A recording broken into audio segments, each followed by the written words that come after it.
ওদের বুদ্ধির অবশ্যই প্রশংসা করতে হয়। দেখুন, এটা এমন একটা ফিল্টার ওরা আবিষ্কার করেছে। এই ফিল্টারের মধ্যে একদমই ঘোলা পানি দিয়েছে, তারপরে ঢাকনাটা এখানে লাগিয়ে এটাকে লক করে দেওয়া হয়েছে। এবার ঘোলা পানি এই ফিল্টারে ঢোকানো হবে, আর এক পাশ দিয়ে ঘোলা পানি ঢুকবো, আরেক পাশ দিয়ে কিন্তু একদমই স্বচ্ছ ফ্রেশ পানি বের হচ্ছে। কি চমৎকার! বন্যা কবলিত এলাকায় কিন্তু এই ধরনের জিনিসগুলো খুবই উপকারে আসবে। এরপরে দেখুন, কমলা লেবুগুলোকে নির্দিষ্ট সাইজে মানে পৃথক করার জন্য এরা দারুণ একটা বুদ্ধি খাটিয়ে চাকা তৈরি করেছে। এখন ওই যে ছিদ্রগুলো আছে, কোনোটা বড় কোনোটা ছোট, যেটা বড় সেটাতে বড়তে যাচ্ছে, আর যেটা ছোট সেটা ছোটতে পড়ছে। কি চমৎকার বুদ্ধি দেখুন। তারপরে এই লোকটার হাতে একটা ফ্যানের পাখার মতো রয়েছে চারটা, এটা যখন ঘোরাবে চালু করবে তখন কি চমৎকার সিনারি ভেসে ওঠে। দেখুন, অ্যাকোরিয়ামের মতো মাছগুলো আসলে ঘুরছে। এছাড়া কিন্তু বিভিন্ন ধরনের সিনারি ভেসে ওঠে। কি চমৎকার! বাড়িতে এই ধরনের জিনিস রাখলে কিন্তু খুব ভালো লাগবে। তারপরে দেখুন, এরা ইট উপরে তুলছে। কি চমৎকার একটা বুদ্ধি দেখুন, একজন ইট দিচ্ছে, আরেকজন চাপ দিলে ইটটা উপরে উঠে যাচ্ছে। ওদের ইটগুলো একটু বড় হয়, শুধু যে ইট তোলা যাবে তা না, ভারী যে কোনো জিনিসপত্র কিন্তু এই বুদ্ধিতে উপরে তোলা যাবে, যে বুদ্ধিটা ওরা করেছে। তারপরে দেখুন, বুদ্ধি খাটিয়ে একটা চেয়ার বানিয়েছে। আমার কাছে বেশ চমৎকার লেগেছে। এই চেয়ারে যখন শুয়ে রেস্ট নেওয়ার পর উঠলে দেখতে পাচ্ছেন এই চেয়ারটা অটোমেটিক দাঁড়িয়ে যাবে।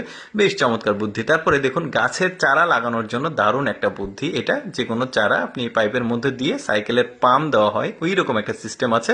জাস্ট চাপ দিলে চারাটা খুব চমৎকার ভাবে কিন্তু মাটিতে গেঁথে যাচ্ছে। দারুণ বুদ্ধি। এরপরে দেখুন, এই লোকটা চমৎকার ভাবে সবগুলো পৃথক করছে। দেখুন কি চমৎকার বুদ্ধি, একটু ভালোভাবে দেখলে বুঝতে পারবেন, এক্সপার্ট লোক। তারপরে দেখুন, পাহাড়ি অঞ্চল উঁচু নিচু হয়, সেখানে কিন্তু ভারী জিনিসপত্রগুলো নিয়ে যাওয়া নিয়ে আসা খুবই কষ্টকর হয়। ওরা এই জন্য ড্রোন প্রযুক্তিগুলোকে ব্যবহার করে। যে দেখতে পাচ্ছেন, এগুলো পাহাড়ি কলা, একদম পাহাড়ের উপরে আসলে চাষাবাদ হয়, ওইখান থেকে আসলে বহন করা খুবই কষ্টকর, তাই এরা বুদ্ধি খাটিয়ে এই প্রযুক্তিটাকে ব্যবহার করে। তারপরে দেখুন, খুব কম সময়ে দীর্ঘ জমিতে, অনেক বড় জমিতে কিন্তু অনেক ধান লাগানোর জন্য ধানের চারা এই ধরনের প্রযুক্তিগুলোকে ব্যবহার করা হয়।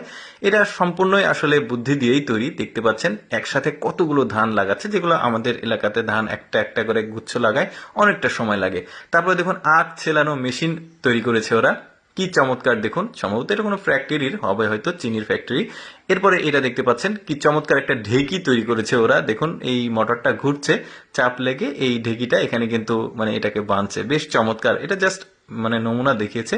এই সাইকেলটাকে তৈরি করেছে উনি, দেখুন কি বুদ্ধি করে, যেখানে মানে এক জায়গাতে প্যাডেল থাকে, এটা সামনে লাগিয়েছে, আর উনি শুয়ে শুয়ে আসলে সাইকেলটা চালাচ্ছে। দেখুন, এই লোকটা এই বক্সের মধ্যে বাদাম দিচ্ছে, বা যে কোনো বীজ দেওয়া হয়। তারপরে বীজ দেওয়ার পর এটাকে ঠেলে নিয়ে গেলে এই চাকার মাধ্যমে একটা একটা করে জমিতে কিন্তু বীজ রোপণ হয়।